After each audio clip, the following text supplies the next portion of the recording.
নমস্কাৰ ৰাজ্যত এফালে জনজাতিকৰণৰ দাবী আৰু আনফালে জনজাতিকৰণৰ বিৰোধিতা ৬ জনগোষ্ঠীৰ জনজাতিকৰণৰ বাবে ৰাজ্যত ধাৰাবাহিকভাৱে আন্দোলন চলি থকাৰ মাজতে এইবাৰ জনজাতিকৰণৰ বিৰোধিতাৰে বিজেপি চৰকাৰলৈ হুংকাৰ ট্ৰাইবেল জনজাতীয় সংগঠনৰ ৬ জনগোষ্ঠীক জনজাতিকৰণ দিলে অস্তিত্বৰ সংকটত ভুগিব জনজাতিসমূহ যাৰ বাবে এতিয়া বিজেপি চৰকাৰখন বা জনজাতিকৰণৰ বিৰোধিতাৰে ১ লক্ষাধিক ট্ৰাইবেল লোকে এইবাৰ তীব্ৰ প্ৰতিবাদ সাব্যস্ত কৰিবলৈ সাজু হৈছে।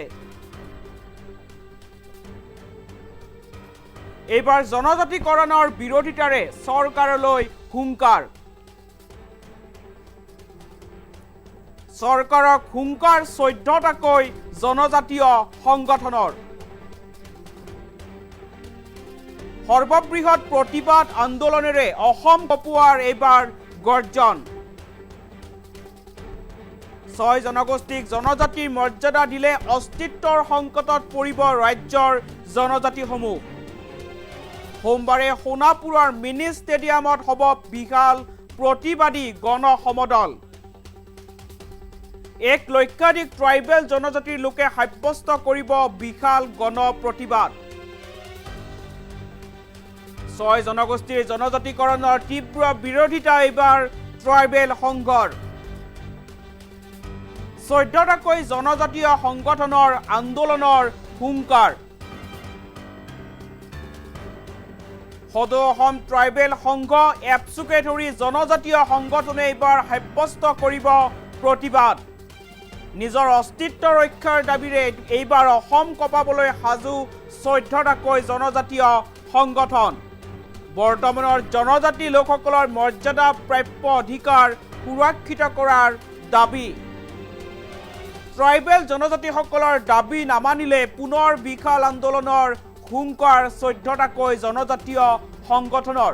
এটা গুৰুত্বপূৰ্ণ খবৰ জনাইছোঁ, ৰাজ্যত এফালে জনজাতিকৰণৰ দাবীৰে হৈছে আন্দোলন আৰু আনফালে এইবাৰ জনজাতিকৰণৰ বিৰোধিতাৰে ১৪টাকৈ জনজাতীয় সংগঠনে চৰকাৰৰ বিৰুদ্ধে প্ৰতিবাদ সাব্যস্ত কৰিবলৈ সাজু হৈছে। ১ লক্ষাধিক জনজাতীয় লোকে এইবাৰ বিজেপি চৰকাৰখনৰ বিৰুদ্ধে প্ৰতিবাদ সাব্যস্ত কৰিবলৈ সাজু হৈছে। তেখেতসকলৰ উদ্দেশ্য হৈছে ৬ জনগোষ্ঠীৰ জনজাতিকৰণৰ বিৰোধিতা। ৬ জনগোষ্ঠীক জনজাতিকৰণৰ মৰ্যাদা দিলে অস্তিত্বৰ সংকটত পৰিব ৰাজ্যৰ জনজাতিসমূহ, যাৰ বাবে এতিয়া নিজৰ অধিকাৰ সুৰক্ষিত কৰিবলৈ সোমবাৰে সোণাপুৰৰ মিনি ষ্টেডিয়ামত হ'ব বিশাল প্ৰতিবাদী গণ সমদল। অৰ্থাৎ এতিয়া ৰাজ্যত এফালে দেখিবলৈ পোৱা গৈছে উজনিৰ পৰা নামনিলৈ ধাৰাবাহিকভাৱে ৬ জনগোষ্ঠীৰ জনজাতিকৰণৰ দাবীৰে প্ৰতিবাদী সমদল অনুষ্ঠিত হোৱা দেখিবলৈ পোৱা গৈছে। তীব্ৰ প্ৰতিবাদ সাব্যস্ত কৰা দেখিবলৈ পোৱা গৈছে। উজনিতো ধাৰাবাহিকভাৱে হাজাৰ হাজাৰ লোকে জোৰ সমদল উলিওৱা দেখিবলৈ পোৱা গৈছে। অৰ্থাৎ বিজেপি চৰকাৰখনৰ বিৰুদ্ধে প্ৰতিবাদ সাব্যস্ত কৰিছে। জনজাতিকৰণ নিদিলে ২০২৬ৰ নিৰ্বাচনত চৰকাৰখনক প্ৰত্যুত্তৰ দিয়াৰ হুংকাৰ দিছে। কিন্তু আনফালে দেখিবলৈ পোৱা গৈছে এতিয়া জনজাতিকৰণৰ বিৰোধিতাৰে এইবাৰ অসম কঁপাবলৈ সাজু হৈছে ১৪টাকৈ জনজাতীয় সংগঠন। বৰ্তমানৰ জনজাতি লোকসকলৰ মৰ্যাদা প্ৰাপ্য অধিকাৰ সুৰক্ষিত কৰাৰ দাবীৰে সোমবাৰে সোণাপুৰৰ মিনি ষ্টেডিয়ামত ১ লক্ষাধিক ট্ৰাইবেল জনজাতীয় লোকে এইবাৰ বিজেপি চৰকাৰখনৰ বিৰুদ্ধে অৰ্থাৎ জনজাতিকৰণৰ বিৰোধিতাৰে তীব্ৰ প্ৰতিবাদ সাব্যস্ত কৰিবলৈ সাজু হৈছে। অৰ্থাৎ এতিয়া এফালে ৰাজ্যত জনজাতিৰ দাবীৰে আন্দোলন আৰু আনফালে এতিয়া জনজাতিৰ বিৰোধিতাৰে প্ৰতিবাদ সাব্যস্ত কৰা দেখিবলৈ পোৱা যাব। আৰু কাইলৈ সোমবাৰে অৰ্থাৎ সোমবাৰে সোণাপুৰৰ ষ্টেডিয়ামত ১ লক্ষাধিক ট্ৰাইবেল লোকে এইবাৰ জনজাতিৰ বিৰোধিতাৰে সাব্যস্ত কৰিব তীব্ৰ প্ৰতিবাদ। এই সন্দৰ্ভত জনজাতীয় সংগঠনৰ প্ৰতিনিধিৰ মন্তব্য আছে, প্ৰথমে মন্তব্য আগবঢ়াইছোঁ।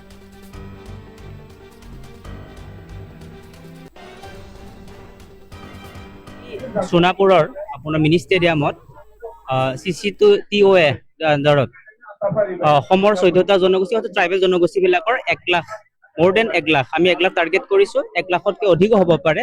আমি তাত সমাগম কৰি আমি ঠিক ৬ জনগোষ্ঠী বিৰোধী আমি ক'ব নোৱাৰোঁ, কিন্তু আমাৰ নিজৰ অধিকাৰ যিখিনি আমাৰ বৰ্তমান আছে সেই অধিকাৰখনে বিপদাপন্ন হোৱাটো আমি দেখিবলৈ পাইছোঁ। গতিকে নিজৰ অধিকাৰ সুৰক্ষিত কৰাৰ ক্ষেত্ৰত আমি অহাকালি এই কাৰ্যসূচীটো গ্ৰহণ কৰিছোঁ। ইয়াত ৬ জনগোষ্ঠীৰ জনগোষ্ঠীবিলাকৰ ১ লাখ মোৰ দেন ১ লাখ আমি ১ লাখ টাৰ্গেট কৰিছোঁ। ১ লাখতকৈ অধিক হ'ব পাৰে। আমি তাত সমাগম কৰি আমি ঠিক ৬ জনগোষ্ঠী বিৰোধী আমি ক'ব নোৱাৰোঁ, কিন্তু আমাৰ নিজৰ অধিকাৰ যিখিনি আমাৰ বৰ্তমান আছে সেই অধিকাৰখনে বিপদাপন্ন হোৱাটো আমি দেখিবলৈ পাইছোঁ। গতিকে নিজৰ অধিকাৰ সুৰক্ষিত কৰাৰ ক্ষেত্ৰত আমি অহাকালি ট্ৰাইবেল সংঘৰ পৰা আদি কৰি নিখিল বড়ো ছাত্ৰ সন্থা আৰু বিভিন্ন ট্ৰাইবেল যিবিলাক ষ্টুডেণ্ট অৰ্গেনাইজেশ্যন আছে তেওঁলোকো আছে আৰু বিভিন্ন সংগঠনবিলাকো আছে। গতিকে আমাৰ যিখিনি শংকা যে আমাৰ অধিকাৰ বৰ্তমান আমি যিখিনি অধিকাৰ পাই আছো সেই অধিকাৰখিনি যাতে বিপদাপন্ন নহয়, আমাৰ ভৱিষ্যত প্ৰজন্ম যাতে কোনো কাৰণে এই ৰাজনৈতিক অধিকাৰে হওক বা পঢ়া শুনা অধিকাৰে হওক বা চাকৰিৰ অধিকাৰে হওক তেনে কোনো অধিকাৰৰ পৰা যদি বঞ্চিত নহয়, সেইকাৰণে আমি সেই কাৰ্যসূচী গ্ৰহণ কৰিছো। আৰু আমি আশা কৰিছো যে অসম চৰকাৰে এই ক্ষেত্ৰত এটা পদক্ষেপ তেওঁলোকে গ্ৰহণ কৰিব। আমাৰ যিখিনি তেওঁলোকে স্থিতি তেওঁলোকে বুজি পাব। আমি বাৰে বাৰে কৈছো এইটো 6টা জনগোষ্ঠীৰ এগেইনষ্টত এটা স্থিতি নহয়। আমাৰ অধিকাৰ হৈছে, আমাৰ কথাটো হৈছে যে আমাৰ যিখিনি অধিকাৰ সেইখিনি বঞ্চিত আমি যাতে নহওঁ। তেওঁলোকক অন্য ৰাস্তাই যদি তেওঁলোকক যদি একমোডেট কৰিব পাৰে, কিবা কৰিব পাৰে, তাত আমাৰ ক'বলগীয়া একো নাই। আমি কি বিচাৰিছো যে আমাৰ অধিকাৰটো আমি সুৰক্ষাত থাকিব লাগে। দাবী আমাৰ এটাই, প্ৰধান দাবী আমাৰ এটাই যে আমি বৰ্তমানলৈকে যিখিনি অধিকাৰ আমি ST হিচাপে পাই আছো, বৰ্তমান য'টা জনগোষ্ঠী আমি পাই আছো, সেইখিনি অধিকাৰ পৰা আমি যাতে বঞ্চিত হ'ব নালাগে। এই কথাটো নিশ্চিত যদি বৰ্তমান থকা ST বিলাকৰ সমানে যদি এই 6টা জনগোষ্ঠীক ST কৰিব বিচৰা হয় বা ST কৰে, একেটা লাইনত যদি ST কৰে, তেতিয়াহ'লে নিশ্চিতভাৱে আমি বৰ্তমান এক্সিষ্টিং যিখিনি ST আছে আমাৰ অধিকাৰখিনি বিপদাপন্ন হ'ব। সেইটো হৈছে আমাৰ প্ৰধান শংকা আৰু সেইকাৰণে কালি আন্দোলন কাৰ্যসূচীটো আমি গ্ৰহণ কৰিছো। ইয়াৰ আগতে যদি মোৰ ভুল হোৱা নাই 2016 চনত বা 2019 চনত এনেকুৱা এটা দাবী আমাৰ হৈছিলে আৰু এনেকুৱা দাবী তেওঁলোকেও 6টা জনগোষ্ঠীও তেওঁলোকে কৰিছিলে। আৰু তাৰপিছত আৰু কিবা আমাৰ নিজৰ অধিকাৰৰ কথাটো আমিও সেই 19ত আমি কৈছিলো। আৰু বৰ্তমান সময়ত একেটা সমস্যা আমি দেখিবলৈ বাৰে বাৰে পাই আছো। 6টা জনগোষ্ঠীয়ে ST বিচাৰি আন্দোলন কৰে আৰু আমি নিজৰ অস্তিত্ব ৰক্ষাৰ কাৰণে আন্দোলন কৰো। আমাৰ তেওঁলোকৰ বিচৰা তেওঁলোকে পোৱাৰ এটা আন্দোলন, আমাৰতো হৈছে অস্তিত্ব ৰক্ষাৰ আন্দোলন। গতিকে আমি চৰকাৰক আশা কৰিম চৰকাৰ নিশ্চিত বুজিব যে বৰ্তমান অস্তিত্ব ৰক্ষাৰ আন্দোলনটো ভয়াৱহ কিমান, সেই কথা তেওঁলোকে নিশ্চিতভাৱে বুজি পাব। আমি আশা কৰিছো এইটো যাতে ফুল এণ্ড ফাইনেল চৰকাৰে এটা স্থিতি গ্ৰহণ কৰক। তেওঁলোকক কেনে প্ৰকাৰে একমোডেট কৰিব পাৰে, সংবিধান সংশোধন কৰাৰ একমোডেট কৰক বা অন্য প্ৰকাৰে তেওঁলোকক একমোডেট কৰক, আমাৰ তাত আপত্তি নাই। কিন্তু বৰ্তমান এক্সিষ্টিং ট্ৰাইবেলৰ কি কয় আপোনাৰ অধিকাৰ কোনো কাৰণে যাতে মানে আমি কম্প্ৰমাইজ নকৰো আৰু কৰিব নিদিওঁ, সেইটো হৈছে আমাৰ প্ৰধান দাবী। বৰ্তমান মই কৈছোৱে যে সদৌ অসম ট্ৰাইবেল সংঘৰ বৰ্তমানৰ সাধাৰণ সম্পাদক আদিত্য খাখলাৰীদেৱ, CCTO এটা ট্ৰাইবেল কোঅৰ্ডিনেশ্যন কমিটি এটা আছে, তাৰে তেওঁ প্ৰধান আহ্বায়ক।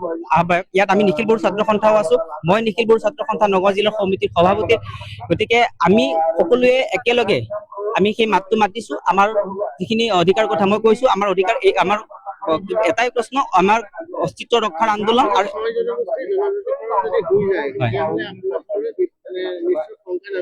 নিশ্চিতভাৱে শংকা নামিব। বৰ্তমান সময়ত আমাৰ এক্সিষ্টিং যিটো 10% এটা ৰিজাৰ্ভেশ্যন আছে আৰু 5% ST হিলছৰ কাৰণে এটা ৰিজাৰ্ভেশ্যন আছে, আপোনালোকে জানে। কিন্তু এইটো আপোনাৰ মানে সৰ্বভাৰতীয় পৰ্যায়ত এটা ক্লাছিফিকেশ্যন যিটো অসমৰ ক্ষেত্ৰত আছে ST P আৰু ST Hৰ ক্লাছিফিকেশ্যনটো কিন্তু চেন্ট্ৰেল লেভেলত নাই। গতিকে ক্লাছিফিকেশ্যনটো যদি সংবিধানত নাই বুলি আমি জানিব পাৰিছো। গতিকে এনে ক্ষেত্ৰত যদি একেলগে ট্ৰাইবেল অসমৰ ক্ষেত্ৰত ঠিক আছে তেওঁলোকে কৰিব, কিন্তু ভাৰতৰ ব্যৱস্থাত ভাৰতৰ যিটো প্ৰেক্ষাপটত এটা কি কয় এটা নেশ্যনেল এটা প্ৰেক্ষাপটত তেওঁলোকে কি কৰিব সেইটো আমাৰ সন্দেহ আছে। গতিকে এই ক্ষেত্ৰত আমাৰ নিশ্চিতভাৱে ভয় আৰু শংকা আছে। CC2ৰ আণ্ডাৰত প্ৰায় 22টা সংগঠন আছে। ইয়াৰ মুখ্যতঃ নেকি কি কয় আপোনাৰ সদৌ অসম ট্ৰাইবেল সন্থা আৰু সন্থাৰ সম্পাদক আদিত্য খাখলাৰীদেৱ ইয়াৰ আহ্বায়ক। ইয়াৰ লগতে নিখিল বড়ো ছাত্ৰ সন্থা আছে, তিৱা ছাত্ৰ সন্থা আছে, কাৰ্বি ছাত্ৰ সন্থা আছে, মিচিং ছাত্ৰ সন্থা আছে। ট্ৰাইবেল সন্থা মানে ট্ৰাইবেল বৰ্তমান যিখিনি ট্ৰাইবেল আছে প্ৰত্যেক জনগোষ্ঠীৰ ছাত্ৰ সন্থা তাত জড়িত হৈ আছে। বিভিন্ন